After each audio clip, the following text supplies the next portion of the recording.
Welcome into WarUp on the WPIAL. Greg Warnock alongside Jeff Upson. We got a lot to talk about, Jeff, and I'm sure everyone that's listening and watching in today is thinking, hey, let's talk about the WPIAL team tournament, right? We're about halfway through, got through the opening round, the round of 16, and the quarterfinals from yesterday. We got some exciting matchups coming up for the semifinals that are set for Saturday. But before we do, we got a couple of tournaments we want to talk about first. So, Jeff, first of all, how are you, man? I'm good. I'm just rolling with it, man. We're in the thick of it right now. Was I drove out to Lehighton, set up for the coal cracker, got there probably like 6, left there probably around 10, drove into the Ultimate Warrior, got in a little bit after 1 a.m., like 1:30. Got up, set up at the Ultimate Warrior and streamed that for a couple days. My boy Buck was out at the coal cracker, streamed that for us. Only Can and Mac was out there, so we're probably not going to touch too much on it. But Collier Hartman did end up getting a championship title there for the Big Macs. But we had 3 tournaments go on this weekend where WPIAL guys were at: Ultimate Warrior, Fred Bell, and the Thomas tournament. So, yes, we are all chomping at the bit to talk about the team portion of this because we've had so many good matches already. But we still have some individual stuff to talk about as well. Yeah, so let's go ahead and dive into those individuals first. Jeff, we'll start at the Fred Bell tournament, and we'll start at 107 pounds, where the highest WPIL place winner was Bennett Ferraro of Pine Richland. He made it to the finals, just ran into one of the best in the nation in Chase Karrenbauer. A couple other WPIAL guys as well made the award stand. Jackson Hoy of Trinity finishing in 6th, Bryce Thomas of Moon in 7th. Yeah, I thought Bennett Ferraro had a fantastic tournament. Maybe didn't get the seed that he should have had, but there were some other guys there with state credentials and mainly double A. And that's what I like about the Fred Bell is you get to see a lot of the mix between double A and triple A, especially at 107. And Bennett Ferraro, I mean, he stormed into the finals. He looked really, really good getting there. And like you said, he just ran into a buzzsaw. 114, the highest placer in the WPIL was Parker Jennings of Trinity. He finished in 6th. Clayton Ely of McGuffey in 7th. Gavin Murphy of Kiski in 8th place. At 121, the highest place winner was Austin Kasanovic of Avonworth. He's been having a solid individual season. He finished in 3rd place. LaShawn Haley of West Mifflin finished in 5th. Tucker Main of McGuffey in 6th. Honestly, the takeaway for me at 121 was Hallie from West Mifflin. He's an under the radar freshman for West Mifflin. He came out and beat a very well established Tucker Main pretty handily 8-1 to finish in 5th place. So that to me was a big takeaway. And yeah, Kasanovic, we know he's going to be pretty good, right? He's going to be fine as he goes into the postseason. But yeah, Haley was the one that I took note of. 127, Dom Canali of Trinity finished in 3rd place. Antonio Bonai of Central Valley finishing in 5th place. So it's not so much that I thought Bonai didn't wrestle well. I think Bryson Galloway just wrestled a really good tournament from Northeast. He beat Bonai, but then he also wrestled Canali to a sudden victory loss where Canali won that. But I thought that was one of the deepest weight classes there. You had Dalton Wenner and Eric Carlisle that were 2 of the guys top 10 in the state in their respective classes. So for me, Bonai finishing 5th was maybe a little bit of a surprise, but that's why you wrestle those matches now and you get that feel. 133, it was an all WPIAL final. Cale Yannick of Moon continuing his strong season. He beats Emmett Wolf of McGuffey 9-8 in the final. Jake Wright of Trinity also came in 6th place at this weight. Yannick doesn't blow guys out by any, stretch of the imagination. He's not, getting tech falls and falls over a lot of these guys, but guess what? He wins. He finds a way to win, and beating Emmett Wolf 9-8 almost was, reminiscent of his Allegheny County tournament where he's just beating some really good guys in close bouts. So I'm sure he'd like to maybe make that margin a little bit larger, but for right now, he's on a roll. 139, a lot of WPIAL wrestlers make the award stand here. Dom Ferraro of Pine Richland had the biggest win. He wins the title over Elijah Brocious of Cranberry, 1-0. Dyden Soto of Bell Vernon, he beats Lucas Barr of McGuffey 4-1 for third. Dustin Kerr of Hampton finished in fifth. Devin Junko of Trinity in seventh. Yeah, I mean, there was a ton of WPIAL flavor here at 139, but for me, Dom Ferraro, and I think I called this, the week prior, was like, man, he's gonna have a really good season. He's gonna have a good tournament this weekend, and I'm pretty high on Elijah Brocious from Cranberry. I got to see him a lot this year. I really like him and the way he wrestles, and Dom Ferraro grinds out a 1-0 win there. That was huge for him. That moves him up to number 5 in the state. Brocious is a 2-time state medalist. Soto, he's still getting used to Pennsylvania wrestling, but he's beating a lot of good Pennsylvania wrestlers, right? Beats Lucas Barr in a good match there, and Kerr, this is his first time down at 39, finishes in fifth there. So Ferraro was the big takeaway for me. He's starting to peak, and I think he's going to be a problem for the postseason. 145, Victor Bonus of McGuffey, the highest placer, finishing in sixth. Elijah Thomas of Moon in seventh.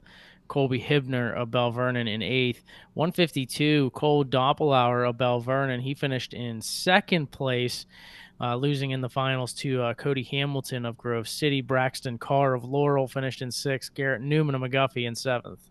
So again, takeaway here is Braxton Carr from Laurel.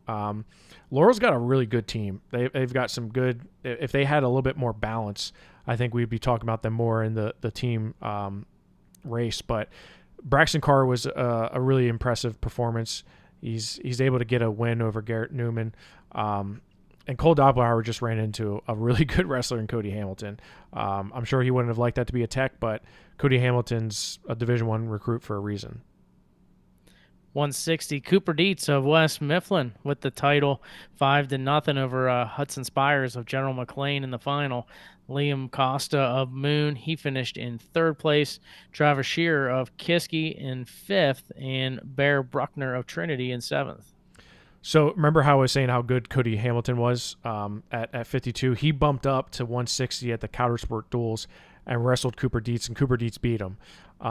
So not surprised that Cooper Dietz is able to get a championship title here. But this was a good weight class. You had Hudson Spires, who's a state qualifier. Turberville from Slippery Rock's pretty good. Costa, though, he continues to impress. I really like the way that Costa's been wrestling as of late. So, kind of like his teammate Kel Yannick, I think, they're going to get some wins here that maybe some people don't expect. 172 pounds, Mario Hutcherson of Kiski. He won by major decision in the final to place first. Mac Miller of Pine Richland finished in third place. Michael Oshewski of Moon beats Reed Teagarden of McGuffey for fifth and sixth, and Tegan Barr of Trinity in seventh. I really wanted to see Mario Hutcherson compete, at the Powerade tournament. He wasn't able to due to illness, and we really want to see him against some of the top tier guys. Not saying he didn't get the top tier guys here. He did get some. Cash Morell's a guy who's pretty tough, and he's dangerous. He's a guy who, if you don't really know his style, can frustrate you and surprise you. But Mario just went out and took care of business, dominated, right? For me, Mac Miller coming back for third was good, especially after his couple weeks where he just wasn't getting the finishes that he should have. So I think him bouncing back for third was impressive. 189, an impressive win for Mark Gray of Kiski, winning by major decision over Braden Welsh of Fort Cherry for the title. Slayton Williams of Southside, he finished in third place. Abe Taylor of Kiski finishing in fifth place. Yeah, I mean, again, it sucks that Kiski can't get all those guys in the lineup, right? Because obviously Abe Taylor's finishing fifth and Mark Gray's finishing first there. If you said, Jeff, what's the number one takeaway you had from Fred Bell, it would have been Mark Gray over Braden Welsh. That was huge, because Welsh is a guy who, he's a multiple-time state medalist. He is highly regarded in the state and the nation. So I think Mark Gray coming in, again, a season where he's coming off of injuries. He's had a couple years of injuries, hasn't made it back to the state tournament since he was a medalist there. Mark Gray comes out and puts it on him, right? So that to me was a really, really impressive statement win for Mark Gray.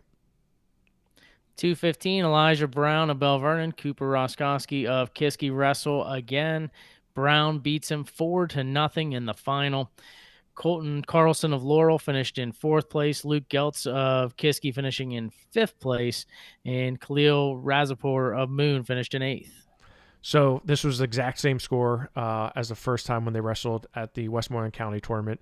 Brown and Roskowski, I think we're probably going to see that a couple more times before the year's over, including in Hershey, depending on where the matchups end up. And the West region at 215 is going to be insane. So really looking forward to that. 285 pounds, Casey Wilson of Laurel. He was your only WPIAL place winner, but he wins the title at 285. Casey's just been continuing to improve. Heavyweight is so unpredictable at times, and doing rankings, it's like this guy beat this guy, but then he lost to a guy he shouldn't have. And Casey Wilson's been sort of a steady hand, and him getting the title just proves that. Moving over to the Ultimate Warrior tournament and the WPIAL, not as many teams here at this tournament. The first couple of weight classes, WPIAL did not have a wrestler finish in the top 8, but 121 pounds is where you saw Dylan Bateman of Derry finish in fifth place. Yeah, and he beat Waylon Waite from Reynolds in that fifth place match, which was a very impressive win for me. Waylon Waite's a guy who's been around for a while, has some pretty good credentials, and Bateman, only a freshman, comes out and pins him. And that was a pretty deep weight class. You had a couple state medalists and some state qualifiers there. So as a freshman coming out with a fifth place finish there was, I thought, a good, solid showing. Another deep weight class, 127, and Carter Putt of Indiana finished in fifth place. Yeah, I mean, that was definitely the deepest weight class of the tournament. When you look at the amount of state medalists and state qualifiers and the state rankings, all those guys were ranked in the state, the top 6 guys. And Carter Putt, I think, is settling into 127. And Nico Finello, who we're going to talk about at 133 here, I think was weighing the options of 27, 33. It sounds like right now 33 is probably the route he's going to take, but which is good news for Carter Putt because I think he's going to do well at 27. But wherever Nico Finello goes, it's going to be a problem because he is, and I mean he's I didn't realize how tall he had gotten. He's like close to 6 foot tall. Like he's freaking tall, and I'm like, how is he making 127? He's a big 33 pounder, right? So and he looked good in the finals there. Yeah, he did. Nico Finello was a champ. Wrestled another WPIAL foe, and Anthony Mucci of Derry. He beats him by major 11-3. Drake McClure of Bentworth finished in third place here at 133 as well. Yeah, and Finello and Mucci, this is a match that's happened before. Could potentially happen again, even though they're in different classes. Drake McClure, same thing. I mean, him and Mucci are probably going to wrestle a couple more times, but Nico Finello, man, again, 133 for him. I still like his chances of finishing high on the medal stand in Hershey.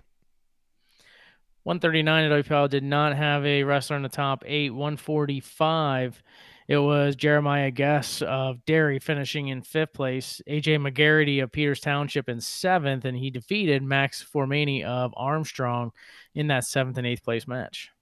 Yeah, and Guess is another. We're going to talk about Derry and their chances in the semifinals. Jeremiah is one of those guys that I think if he wrestles well and does his job, Derry's going to come out on top and be in the finals as a team. So he and Bateman and Mucci and Beatrice, like those are key guys that have to do their job for the team. Speaking of Derry, Mason Horwat of Derry finished in first place at 152. Darius McMillan of Peters Township, he finished in third place. So Darius McMillan had a really good tournament, I thought. Beat a very tough freshman, Nathan Replogle from Central York, who I've been hearing about him for years out of York County, and McMillan beat him 10-8. That was a really good match for him. Mason Horwat, what I took away from that match was Jordan Thompson's a lot better than I gave him credit for, because Horwat's one of the best in the state, and it was a close 7-2 match. So for me, Darius McMillan, I think was the key takeaway there. I think if he gets on a roll and he starts peaking, I think you're going to start seeing some of that same Darius McMillan that we saw when he was a freshman. 160, Owen Ivsick of Bentworth. He won the title. Ewan Olson of Derry. He finished in third place. Ewan Olson looked really good. Going back to that Derry lineup, I mean, he's another key component there. Owen Ivsick, that was a good match with Whaler. It was a little bit closer in the beginning, and then Ivchik just sort of hit a different level and was taking him down at will and really broke him. Olsen, on the other hand, that was a very big win for him over Hunsinger. And, you look at that weight in general, I think it was a pretty deep weight class. So for him to finish third was impressive. And again, a critical component to their team and their lineup. 172, Caleb Kinsey of Armstrong drops an overtime decision in the finals to finish in second place. Dominic Fenella of Indiana finishing in sixth place. I'm pretty sure that match was 25 minutes, the Kinsey and Gorley match. There was blood time, which seemed like forever. There was injury time. I remember being on the call, like just saying like, is this match ever going to end? And then it went to overtime, right? But no, Kinsey wrestled well. That was another pretty deep weight class. You had Louis DiGilio from Reynolds finishing fourth there, so that was kind of shows you where how deep it was. But yeah, Kinsey's one of those guys where I think I look at him at that Armstrong team, and I think he's the clear kind of leader of that team. 189, Brady Brown of Derry. He finished in third place. Again, all three of these guys, Kyle Scott, Caleb Close, and Brady Brown, are all going to wrestle each other for the next couple months, including in Hershey. All three of those guys are top five in the state. So Brown, and he beat Aiden Bliss from Port Allegheny, who's pretty good in itself. So I could see all three of those guys finishing pretty high in Hershey.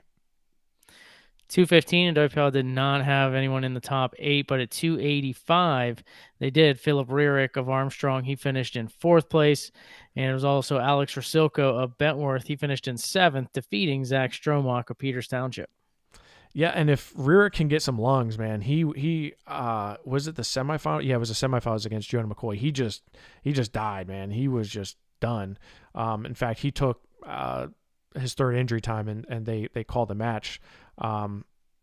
He's good, but he's got to get some conditioning in, or else he's going to lose to some of these guys that, like a Peyton Kearns, who's a big body. So yeah, but it was, I think overall the Ultimate Warrior, it's always a really good tournament. There's always a good mix of AA, AAA, all different districts. And it's a good prep for some of these teams that they're not going to be in the team postseason. This is kind of one of the last big tournaments for them before the individual postseason. The other tournament we wanted to discuss was the Thomas Automotive Tournament. And at 107 pounds, no WPIAL wrestlers were in the top 8. At 114, Alex Medlin of Best Center, he finished in 7th place. At 121, Carter Thomas of Burrell, he was your champion.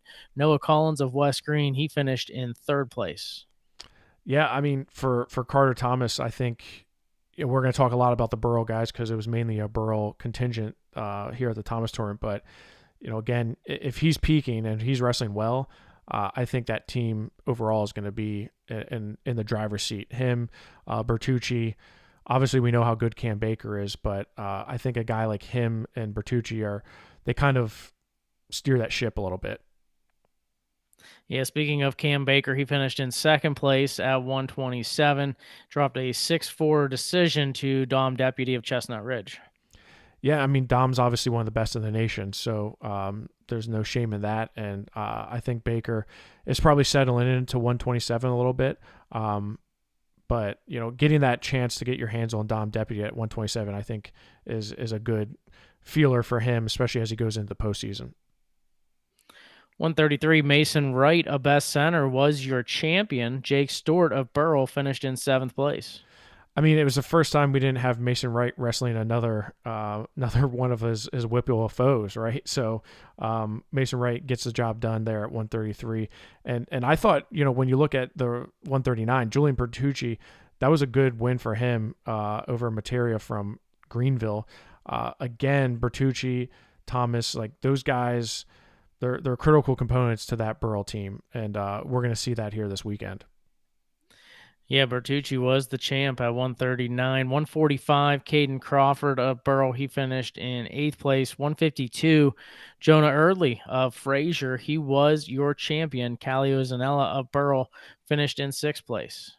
Yeah, and this was kind of a weird weight class. Ryle from Greenville sort of upset that bracket a little bit, beating Dalton Shadle, and then Shadle loses to Ryan for third.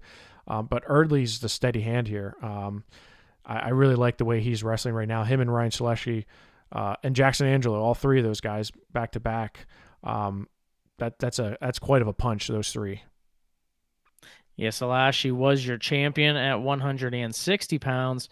Jackson Angelo finished in 2nd place at 172, where Isaac Lasinski of Burrell finished in 3rd place.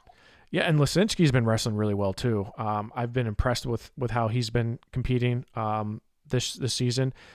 Going back to 160, Ryan Seleshi beating Rudy Gentile was a really good win for him, in my opinion. And then Jackson Angelo lost to the number one guy in the state in Brady Collins, so no shame in that. But again, gives you an idea of where you're at and what you need to work on. 189, Malachi Peak, best center. He was your champion at 215 pounds. Luke Boylan of Burrell, he finished in 2nd place. And at 285, Colin White of West Green, he finished in 2nd place. So Malachi Peak from Best Center really came out strong. He's had some losses this year that I'm like, I don't know where to necessarily put him, but he comes out and has a really good tournament. And maybe it wasn't the deepest of brackets, but it was still, he had some really good wins over Johnson from Line Mountain. I thought that was a big win for him. You go up to 215, T. Calvin is a state medalist and was ranked top 5 in the state. Luke Boylan was a guy who took some losses, especially at the Allegheny County tournament, that he probably shouldn't have. He beats him and then finishes 2nd behind Zane Hagens. I think if Luke Boylan had a more consistent season this year, we'd be talking about him as a medal contender. But clearly, if you beat a guy like T. Calvin from Greenville, you should be in that conversation. I just need to see the consistency from him. Well, Jeff, now that we've talked about the tournaments from the past weekend, it's time that what everybody's been looking forward to, right? Talking about the team tournament. And it's been fun to see so far. And we'll start things off in AAA, where the top seeds went to Connellsville at number 1, Franklin Regional number 2, Thomas Jefferson number 3, Bethel Park number 4. Pretty much the way we had talked about it in the last show. When you look at the opening round action in the Monday matches, Shaler defeated Ringgold 38-36. Butler over Bell Vernon 53-20. North Hills over Penn Trafford 40-25. And Moon over Peters Township 37-26. Any takeaways from the opening round matches? I mean, from a dual perspective, I thought Moon beating Peters Township was impressive. I didn't really know what we were going to get from Moon. We know how they are individually, but I think some of their guys maybe are a little bit under the radar because Peters Township's a pretty solid team. Outside of that, though, there wasn't really much to take away. And there wasn't really any controversy about the seeds. I know the 3-4 potentially could have been flipped, Bethel and TJ, and I'm not sure what the rationale was. Even though you and I both, I think, said we probably would go towards TJ. Maybe it's because they're undefeated season or what have you. But yeah, I wasn't. There wasn't anything too egregious with the seedings. I mean, and people don't know how good the WPIAL has it. You go out to District 3 and the power rankings are an absolute mess. The 3 best teams were all in the same top quadrant: Wilson, Gettysburg, and Conestoga Valley. It's not good. The power rankings out there, and actually across the state, are pretty horrendous. At least the WPIAL gets it right when it comes to getting the right teams where they should be. Yeah, I mean, we have a great committee, that's for sure. And they really sit down and debate all about all the different results and where they should be, right? I mean, I think there could be some arguments here or there about a team being a 5 that should be a 4, it's a 5, 5, it's a 6, but you're splitting hairs, right? Yeah. You're not talking about putting, Connellsville, Bethel Park, and TJ all in the same quarter final matchup to Right. wrestle on Wednesday. So, that is the great thing about the committee, right? They do separate the teams and do a really great job. I think the one question that we kind of had going into it was, where do you put Norwin, right? Because Norwin, had only one loss, and they battled Franklin Regional really tough, the consensus number 2 team in both of our opinions. But where did you put them? Because they hadn't wrestled anybody else. But as we talk more, it looks like they put them in the right spot. Looking at the round of 16, Connellsville beat Shaler 57-12. Kiski area defeats Latrobe 45-29. Norwin over Cannon McMillan 41-23. Bethel Park over Butler 50-10. TJ over North Hills 55-14. Trinity over West Allegheny 41-24. North Allegheny over Fox Chapel 36-27. And Franklin Regional over Moon 54-11. Yeah, I mean, kind of like the first opening round, not anything too surprising. Mac had already lost to Norwin to start the season. Connellsville took care of business against Shaler. I think Latrobe and Kiski, that was a good one. Those guys have seen each other before. Bethel beats a pretty good Butler team, and Trinity I thought looked really good against West Allegheny. I thought Trinity looked good against Thomas Jefferson too, though.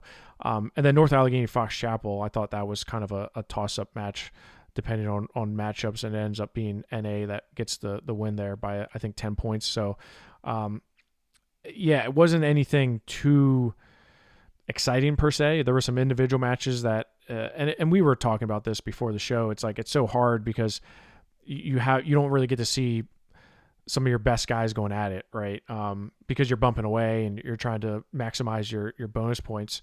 So you don't necessarily want to see hammers going head to head, which is a good thing if you're a coach and you're trying to win the dual meet. It's a not so great thing if you're a fan and you want to see the top 5 guys in the state go at it. It's strategy. It's all about matchups, right?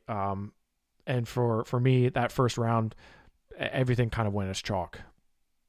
Yeah, top 8 seeds all advance into the quarterfinals, and 3 of the top 4 seeds advance into the semifinals. Connellsville over Kiski area 52-22. Norwin, the 5 seed, beats Bethel Park, the 4 seed, 32-28. Thomas Jefferson over Trinity 39-33, and Franklin Regional over North Allegheny 37-23. That sets up the matchups on Saturday. Connellsville against Norwin, Thomas Jefferson against Franklin Regional. Yeah, so I mean, the biggest story here is, I think, Norwin beating Bethel Park, right?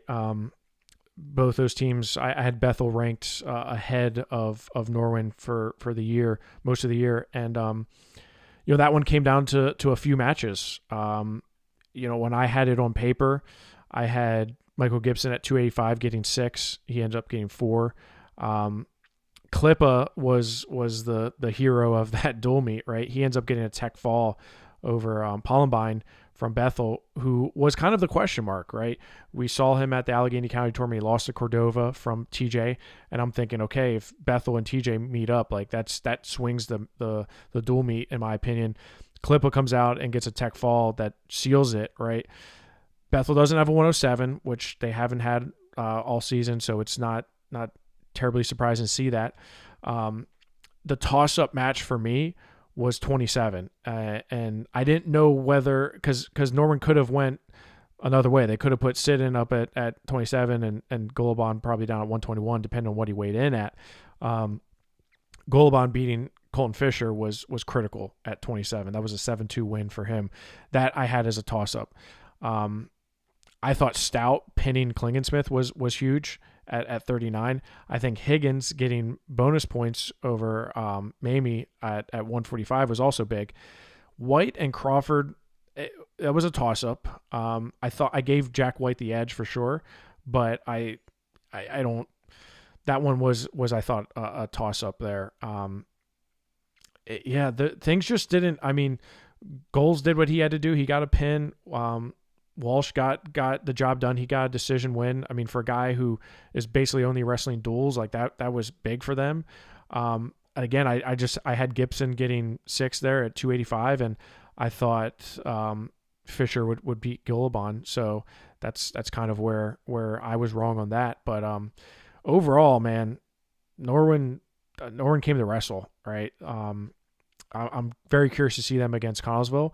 They clearly have a lot of. I mean, they're a solid team from top to bottom for the most part. They have some holes that can be exposed, but for the most part, they're pretty good. Yeah, and you look at the other close matchup, Thomas Jefferson over Trinity. And really, Jeff, it was all bonus points here. A lot of falls in this matchup. The one decision, and you mentioned his name, Cordova from Thomas Jefferson. He had the win at 114 over Parker Jennings, 12-7. And that one, there's only one decision. The rest were all bonus point wins. And that one decision is what really ultimately won the match for Thomas Jefferson. And honestly, I think we're going to see the same thing when we see Franklin Regional and TJ wrestle. You're going to see a shit ton of bonus points here and then another set of bonus points here, right? I mean, you're just going to, that's kind of what it is, especially with TJ that has such a strong lineup where you have kind of a murderer's row between 52, 60, 72. I would also include 285 and Shep Turk with that, depending on where they put LeBrier and Miller. But I will say, I thought Trinity wrestled a lot better than I expected. I wasn't giving them much of a shot against TJ, and I thought they wrestled really well. I thought Jacob Wright getting a major over Timko at 33 was impressive. I was not surprised that they got bonus points at 27, 39, or 45. And then, of course, you expect Shaw, White, and Marlowe to all do their job and get bonus points, and, of course, Shep Turk. For me, Trent Miller getting pinned by Ian Holob at 215 was the biggest surprise because I thought it was either going to be flipped around. I definitely had Miller winning that match. It was just a matter of how much. And then Holob turns around and gives them 6. So that clearly changed the match. TJ does forfeit 121, but I think Alt would likely get a win there, depending on who they sent out. But as you mentioned, Cordova, he was key, beating Parker Jennings there. And I mean, I've done the TJ Franklin Regional match probably 3 different times in the last 2 weeks, and it's not getting any easier. In fact, I think it's a little bit harder now, seeing how both our lineups have shaken out. But it's going to be fun. It's going to be matchups, and there's going to be bonus points. I think the first 7 weights, Franklin Regional is going to look to expose as many bonus points as they can, and on the back 7. You're going to see TJ try to expose all their bonus points as well.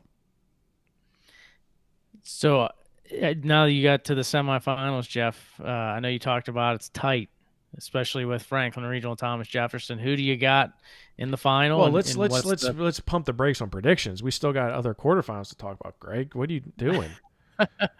Well, you know what? Franklin Regional had a solid win against North Allegheny. Connellsville, but there was a solid win over Kiski. There were some good individual matches in the Kiski, the North Allegheny Franklin Regional match. I think there's some that need to be spoken about, Greg. And you're here trying to give my predictions. There. I mean, come on. You know what? I was trying to get the fans what they want to hear. They came here wanting to hear the almighty Jeff Upson tell us what's going to happen on Saturday before it happens. You're unbelievable. You're unbelievable. I no one cares what, and honestly, no one cares what I say. And if they don't like it, they just say, Jeff, you're wrong. I think you're wrong. I've had many of conversations with people about teams this year. I mean, Franklin Regional didn't have an easy path. They had to beat an NA team who's pretty solid, and they were fully healthy. There was a couple key matches there. Fenwick got a major over sign-in at 107. Schaumburg had a tough match with Nassif from Franklin Regional. I think Nassif is going to play a critical role in that match against TJ.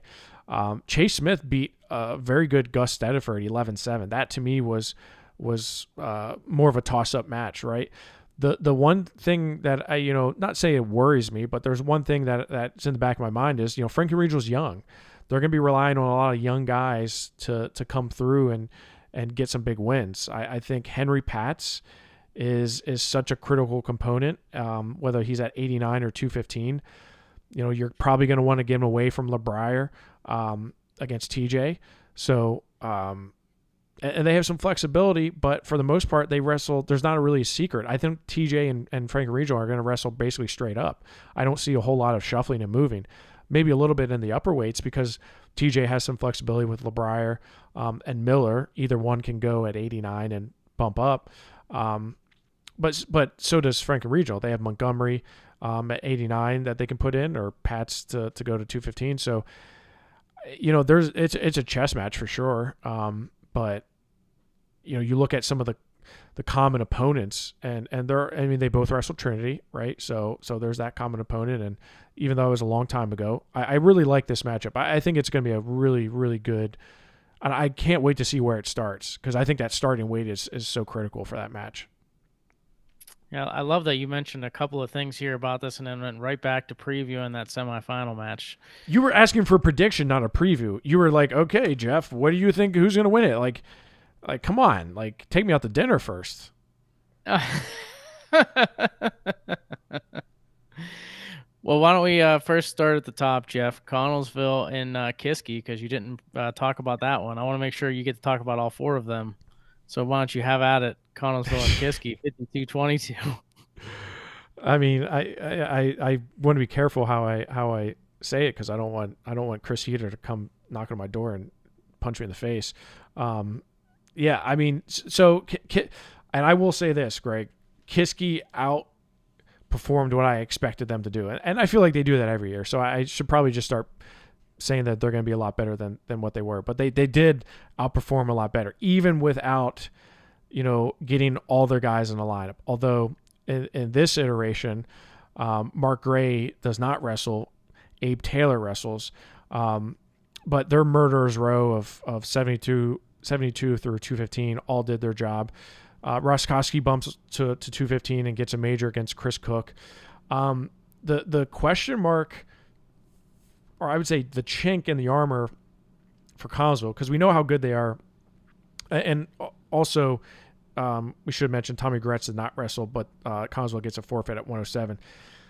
Tyler Gallus gets pinned over Luke Getz from Kiski, who's not their typical starter. Ryder Ekis is. That's concerning to me if I'm Connellsville. Tyler Gallus is, and not for the WPIAL, but I'm saying for the state, because I think Connellsville's gonna. I think they're going to make the finals. There you go. You got my prediction. I think they're going to make the finals, but to win a WPIAL title and to place at the state tournament and perform to that number 2 ranking that we have in the state, which is nice because District 11, half their teams aren't going to make it to the state tournament because they only take 2, which, oh my God, it's ridiculous. I think Tyler Gallus has got to be wrestling better than getting pinned by Luke Eltz. I think the Lilly brothers are critical.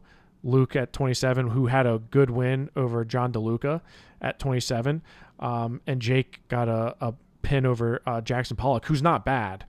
I think those two are key, and I think Julian Ruggieri at 45 is also key, because you know what you're going to get from Kai and Lonzy Vielma. You know what you're going to get from Evan Petrovic. Most of the time, you're going to get bonus points from those folks. Now, them versus TJ, a little bit different. I actually think TJ matches up pretty well with Connellsville. I'm not sure if that's the match we're going to see or not, but I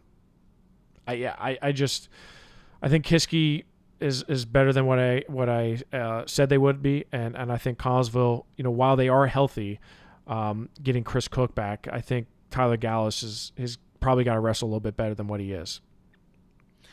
Yeah, I mean, I'll mention this about Kiski is that I wish they wouldn't have had to feed into Connellsville. I would have liked to have seen if they were like a 6 or a 7, just to see, not that they were seeded incorrectly. I think they were, based on the results from the entire season, that's where they belonged. But I would have loved to have seen them on the bottom half of the bracket, just to see if that bottom half of their team and the way they had just improved throughout the season, if it would have made a difference against Franklin Regional or Thomas Jefferson. But with that said, yeah, I think the concern with Connellsville, especially if they wrestle TJ, is that back half of the lineup, right? Because Kiski was able to put up, nothing but falls and bonus points there in those final matches. So against again a team like Thomas Jefferson where they have a similar lineup. How's that going to fare? But I mean, let's first look at the semifinals. Hopefully now you're okay with getting to this point, Jeff. But Connellsville and Norwin, how do you see that one shaking out? Man, it's gonna be close for sure. When you look at some of the more critical bouts, I think like where the bonus points are going to come from. Tommy Gretz, I think needs to get bonus at 107. I think Franks and Klippa is a toss up match. You look at their comparables, like I think they're pretty close. And I just think I think that's a critical bout. I think 14 is a critical bout, and you wonder what they're going to do at 21 and 27, right? Are they going to bump up? Are they going to move guys around a little bit? I don't know necessarily what the right call is, but if you wrestle them straight up, Landon Sidden at 21 against Nolan Rice. Nolan Rice is pretty damn good, but Landon Sidden's one of the best in the nation, so you're obviously expecting some bonus points there.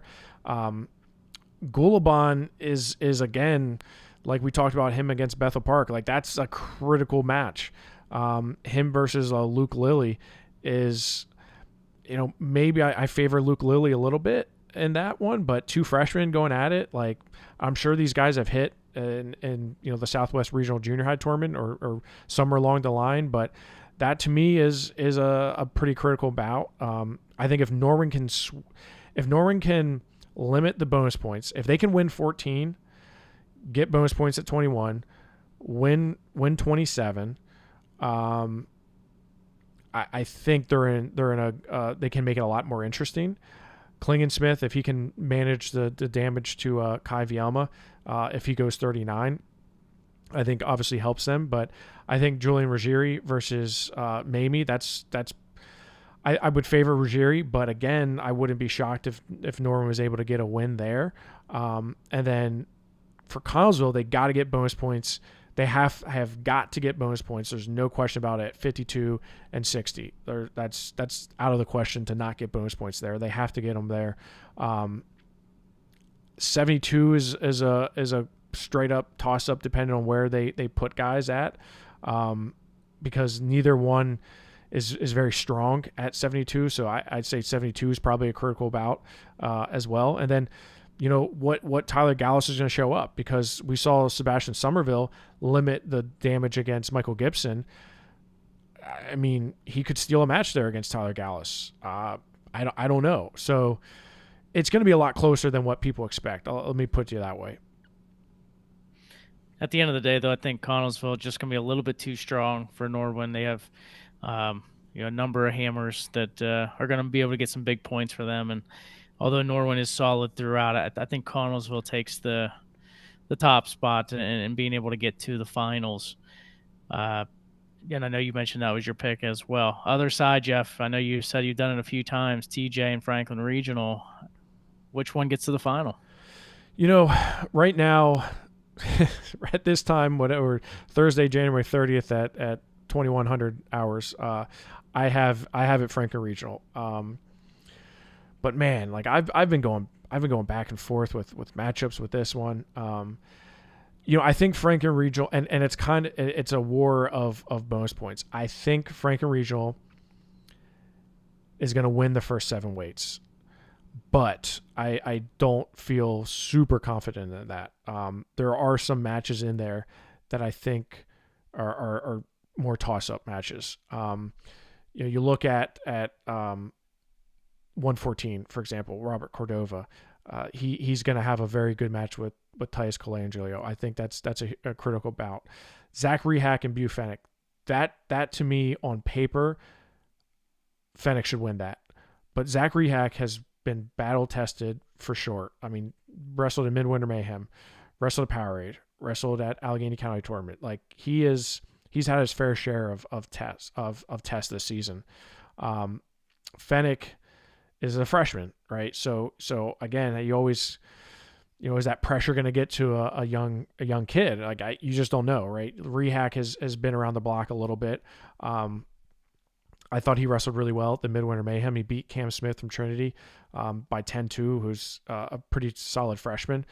I don't know. There's definitely some matches there that I think things will go Franklin Regional's way. I think they're going to win 7. I think they're going to win 14. 21 is going to be interesting depending on where they slot guys in, if Nassif goes. But where Thomas Jefferson gives up bonus points, I think they're going to give up bonus points to Franklin Regional. The reason I have some hesitation there is because they're going to be relying on some young kids to go out there and get bonus points in a big match. You also got to consider a few other things. They're going to be at Peters Township on the smaller mat. That smaller mat, if you're looking at it from when you enter, it's the one further away. It's I mean, I don't know how much smaller it is, but it's smaller, and you can, if you're stalling, if you're trying to not give up bonus points, there's a lot less area for you to end up getting pinned or taken down at. You can kind of play the edge a little bit better. Maybe that's me nitpicking, but I think that's a factor. TJ's going to get bonus points. We know they're going to get bonus points at 52, at 60, at 72, and at heavyweight. There's no doubt. Like, I mean, I would bet the house that they're going to get bonus points and probably falls. I would almost put money on the fact that they're going to get 6 at all 4 of those weights. The question to me is, does LeBrier go at 89 or 215? And where does Miller go, right? Because Henry Pats can float around. That to me is, I think Pats versus LeBrier, I'd give the edge to LeBrier. I give him 3 on that, but I wouldn't be shocked if Pats wins that. Now you flip that around, I think Pats beats Miller, but can you limit the damage against LeBrier with a freshman? So yeah, I think TJ is going to make it very, very interesting. And I'm very curious. It really depends on where they start, who wins the flip, who controls 89. And that to me is pretty critical, because I don't think TJ moves anybody. I don't think they put Rehack up to 14, and I don't think they bump everybody up. That doesn't make a lot of sense to me, but maybe if they're desperate, but there's going to be a lot of bonus points. What did you say in that Trinity TJ match? How many matches were not bonus points, Greg? There was just one. It was one decision. Right. So I think you're probably going to see something a little bit similar with Franklin Regional. I think you're only going to see a couple decisions. It could be 7 and it could be 14, just like it was for Trinity with 14. But yeah, 7 is a critical one. I'm sure if I'm TJ, I'm thinking Zach Rehack's going to get a win over Fennec, which, to win the duel, I think you got to get a win there. And then you have to get bonus points all the way throughout, which we talked about at 52, 60, 72. I think LeBrier's got to get, if TJ's going to win, I think LeBrier's got to get a win, whether that's against Pats or not.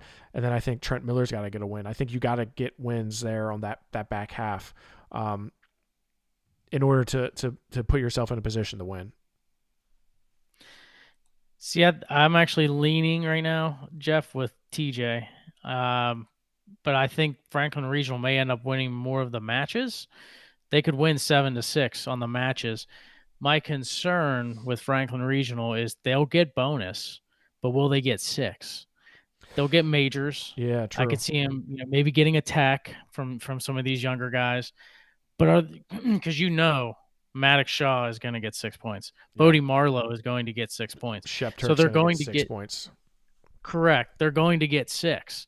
So the only way to counter it is to get 6. And I don't know that Franklin Regional's guys will get 6 from their wins. So I could see Franklin Regional winning more matches. Yeah. But I could see Thomas Jefferson winning the duel because they had more 6-point wins. And to be honest with you, Greg, that's what I struggle on when I'm doing the matchups and I'm looking at it. It's like, okay, like does he get 4? Does he get 5? Right? Does he get 5 or does he get 6? And the other thing that kind of is in the back of my mind is like the new scoring system. It's like I've seen guys that were no way they're a tech fall better than somebody. end up getting a tech fall, right? A 7-point move is a big move, right? Yeah. The points have increased, but the separation of the major and the tech has not. So I tend to agree with you in that sense. It's like, are those guys, if TJ's guys do not give up 6, right? Because Frank Regional is good, but I would not say you have lock 6s, right? You don't have anybody that's like 100% lock 6, like TJ does. So that kind of plants the seed of doubt. But I do think Frank and Regional, I can't see some of their guys not getting 6. Like they only need to get at least 2 to 3, probably 2 falls, and win 7 and then get 2 falls. I think that's enough to counteract Thomas Jefferson. I just don't know. I think, but I honestly, I have them getting falls at 27, 33, 39, and 45. Not well, actually, I take that back. Not falls at all of those weights, but I have them getting at least 3 falls there. So I don't know. Yeah, they could be asking a lot with those falls. With that said, Jeff, no matter the opponent, I know it's going to change a lot on the matchup side. But do you like Connellsville to repeat, or do you think the winner of Franklin Regional TJ will get a WPIAL title? No, I still like Connellsville to. I think they have enough. I think if I'm Connellsville, I'm probably looking at a more favorable matchup with Franklin Regional. I think TJ matches up better with Connellsville than Franklin Regional does, but I don't. I have Franklin Regional beating TJ. So you flip that around. If TJ wrestles Connellsville, I think it maybe is a little bit more interesting in certain ways. But I would be very hard pressed to not pick Connellsville to repeat as WPIAL champions. That's just, and that's not just because they won it last year. No, it's because they're pretty damn solid. Like the Lilly brothers have wrestled really, really well. I didn't think they were going to wrestle as well as they did. Tyler Gallus is that question mark to me. If he is not, if he's given up 6 to backups, they're going to be in trouble. Shep Turk's going to get 6 against him, so it changes things a little bit. 107 is maybe a little bit more. That's kind of a toss up too in some ways. Even though I give Tommy Gretz the nod, I give him the favor there against Rehack. And you're kind of matching up. Like Petrovic is gonna have to wrestle Shaw, and that's maybe Shaw doesn't get the bonus points that you expect him to get in every match, but and 60 I think is TJ is strong where Connellsville is strong. Let's just put it to you that way. So that's where I think they match up a little bit better. Yeah, absolutely. As far as the third place team, do you see it? Obviously, they placed out the top 4 as far as PIAA qualifiers, but or no, I'm sorry, they don't. They placed the top 3 for PIAA qualifiers. Who's the third team? Do you feel like the loser of Thomas Jefferson Franklin Regional gets that third spot, or is Norwin in there to potentially I take do. I do think that the loser of Franklin Regional and TJ ends up, because and the reason I say that is because Franklin Regional has beat Norwin, right? It was a close match, no doubt. But I think if Franklin Regional loses, they should beat Norwin again. And I think TJ, kind of like the analogy you had, is like I don't see Norwin getting enough bonus points to counteract TJ. So I think TJ would finish third, or Franklin Regional. Yeah, I think the loser of that semifinal would likely take third. Not with high confidence, but with some confidence. Yeah, I'm with you there. I think giving the slight edge to TJ on my side, putting Franklin Regional as the third place team is where I would lean. Looking over on the AA side, Jeff, let's first talk about the Monday matchups. Greensburg-Salem over Knock 41-29. Elizabeth Forward over Chartiers Houston 42-36. Avonworth over Central Valley 57-18. And the Avella Eagles I beating knew Bentworth. I knew you were gonna give me some. 48-27. I knew you were gonna give me some Avella Eagle love there, man. I didn't That's even know what right. their logo looks like. The Atlanta Braves. Like Yeah, it's that A it is that what does. it is? I've Is it like is it off of the Atlanta You know what? I've Braves? never. I mean, I guess that's the baseball logo, maybe, but I've always needed it known as an eagle. So, yeah, that was new to me when I saw that. I was like, oh, okay. Yeah. But Shout out yeah, to they Avella got a big getting the win. win. Yeah, they got it. That's right. I mean, Greg, there was nothing. I mean, I hate to be like, double A was double A. I mean, it kind of was. Nothing was really jumped out. I mean, Southmoreland I mean, and honestly, it's the same as AAA, right? I mean, the top eight seeds it was. advance. Yeah, the top eight seeds advanced. Southmoreland and Jefferson Morgan was a good match. Um, Quaker Valley took care of Elizabeth Ford. Avonworth, I thought wrestled, well against Central Valley, and for a team just like Avella, who's not typically at in that position. I think Laurel is beating Beth Center was a good win for them, but kind of expected that. Burgettstown beating Highlands, expected it. The quarterfinals kind of went exactly how we expected them to. I mean, there was no Yep. real debate or question there about who was going to win. I think Quaker Valley beating Freedom was kind of expected. Which shout out Gavin McRae, he got his 100th victory for Freedom, but I think Burrell took care of business against Southmoreland, and McGuffey took care of business against Laurel. Derry beat a perennial power in Burgettstown. Yeah, and obviously Burgestown having a down year to make it into the quarters and finish as the 7th seed. Obviously it was a good year for them. But at the end of the day, you got the top 4 seeds: Burrell, Quaker Valley, McGuffey, and Derry.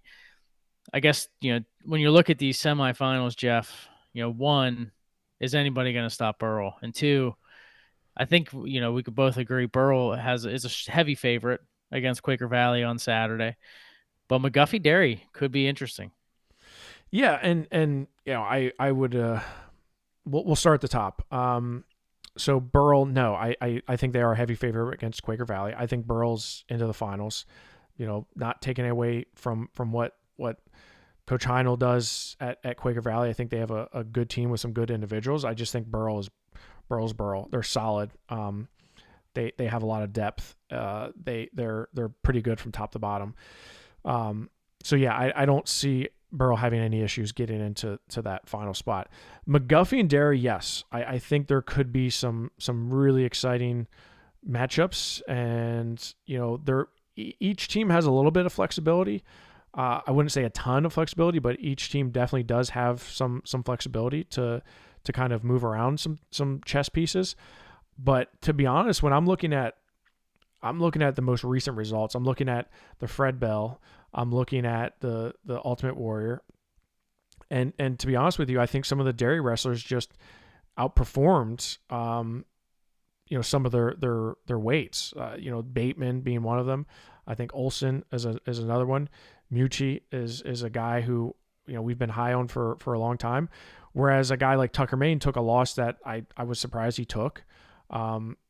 I think Derry has a little bit more firepower, right? They have some more horses. They have some guys that are going to get bonus points. It's almost like the Franklin Regional and Thomas Jefferson analogy is it's going to be hard to make up bonus points against Derry, right? Because you have some hammers in Horvat and Brady Brown, and then throw in some really consistent guys like Ewan Olson, like Anthony Mucci, like it's going to be hard to overcome that, in my opinion. McGuffey's going to battle him, but I just think Derry has a little bit too much in the tank. Yeah, I think McGuffey can keep it close, but I would agree. I think Derry, yeah, and look, we've been talking about it all year long, right, Jeff? Is that McGuffey, up and coming team? They got they're going to be good here for the next few Yeah, but years. so is But Derry. So is Derry. Derry's going to be pretty damn good. well, They could win a WPIAL title for a couple of years. well, yeah, I mean, I think they could have potentially won it this year if you put Pitzer into that lineup. So, which he will be next year. So that's where if they're that close, right? I mean, I think they're going to give Burrow a match, and that's why I think they're just a little bit more separated from McGuffey at this point, and we'll make it into the final. I do like McGuffey over Quaker Valley, but Burl Dairy should be a lot of fun.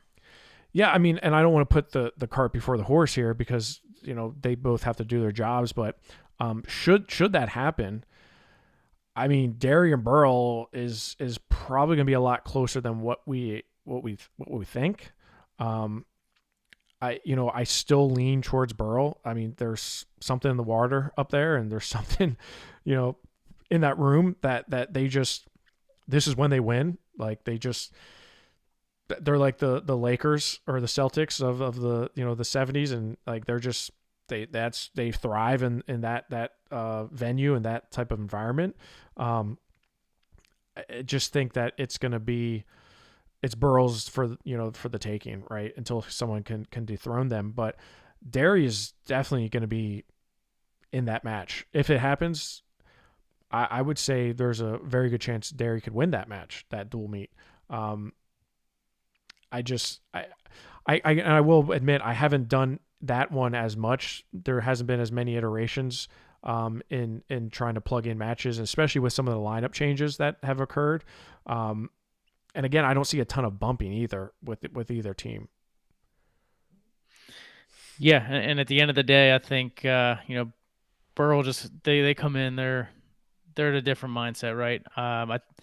I think Derry will make it a match, and like I said, if Pitzer had been there, I think it might be a different conversation. But for this year, I think it's Burl's to win, and they're gonna be tough to knock off. But that's gonna be the best duel of AA for sure, is in that final between those two. Oh, yeah, I mean, without a doubt. I mean, that's one. I mean, I'm really looking forward to both semifinals in AAA, but I'm really looking forward to McGuffey and Derry, and then potentially a Derry and Burl final, because it could be very tight. And like I said, I look at those recent results, right, and I'm looking at some of those guys like Dylan Bateman, who I think is wrestling really well. Clem and Beatrice, I think they can, depending on what they do, because both those guys have been all around. Beatrice has been down to 27 up to 39.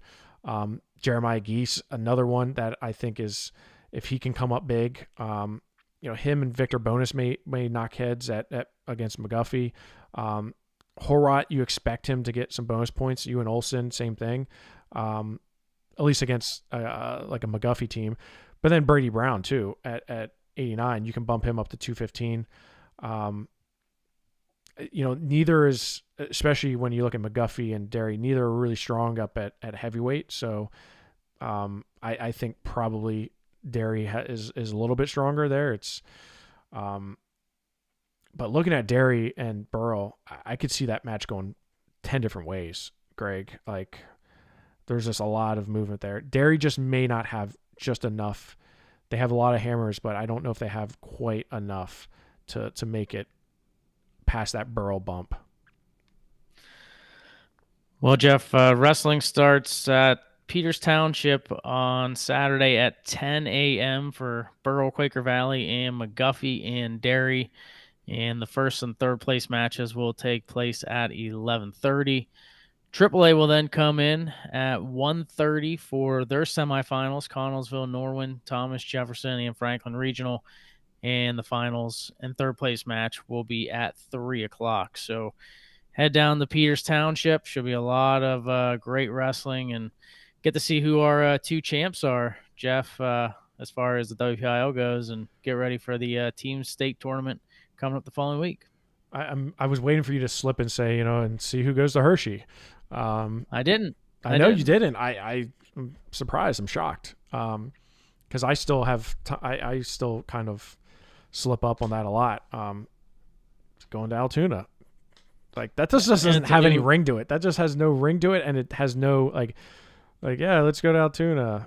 Like what? I mean, and it's not as many teams going, right? There's not. I mean, yeah. Next week when we, after this all settles out, because we're already over an hour, but we can break down what the bracket actually looks like, and who wrestles where and when, because it's a lot different.